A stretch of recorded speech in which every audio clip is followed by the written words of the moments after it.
అలాగే ఇది 2 తెలుగు రాష్ట్రాల్లో మన రాజకీయ నాయకులు పరిస్థితులు, రాష్ట్ర పరిస్థితులు ఏమైనా రాజకీయంగా మారాయి? రాజకీయంగా ఏముండదు. కాకపోతే ఈ సంవత్సరం ఆర్థిక మాంద్యం వచ్చే అవకాశం ఉంది. కాకపోతే ముఖ్యమంత్రులకు ఉండే ఒకే ఒక్క సమస్య ఏంటంటే వాళ్లకు డబ్బు అందకపోవడం వల్ల వాళ్ళు అనుకున్నటువంటి పథకాలని ముందుకు తీసుకెళ్ళలేరు. అంతే, అదొకటే సమస్య వాళ్ళకి. సో వాళ్ళని తప్పుపట్టలేము. ఇక్కడ జాతకపరంగా సమస్యలు ఉన్నాయి కాబట్టి, మొత్తం ప్రకృతి పరంగా ఇబ్బందులు ఉన్నాయి కాబట్టి వాళ్ళకు డబ్బు రాకపోతే వాళ్ళు అడ్మినిస్ట్రేషన్ పరంగా డబ్బు ఎలా ఖర్చు పెడతారు, అంతే తప్ప వేరే సమస్యలు ఏం లేవు. కాకపోతే భారతదేశాన్ని ఆర్థిక మాంద్యము అతలాకుతలం చేసే పరిస్థితులు అయితే ఈ సంవత్సరం కనిపిస్తూ ఉన్నాయి. కాబట్టి జనాలందరూ కూడా డబ్బు విషయంలో జాగ్రత్తగా ఉండాలి. డబ్బును దాచుకునే ప్రయత్నం చేయాలి. చాలా వరకు విచ్చలవిడిగా ఖర్చు చేయడం అనేది ఈ సంవత్సరం నుండి కొద్దిగా ఒక 3-4 సంవత్సరాల పాటు జాగ్రత్తలు తీసుకుంటే బయటపడతారు.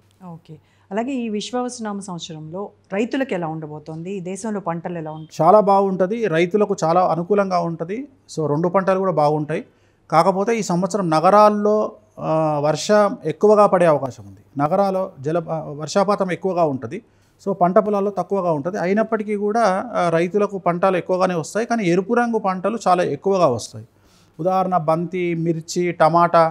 సో ఏదైతే ఎరుపు రంగులో ఉంటుందో ఆ పంట చాలా ఎక్కువగా వచ్చేటువంటి అవకాశం ఉంది. వాటి రేటు కూడా చాలా ఎక్కువగా ఉంటుంది ఈ సంవత్సరం.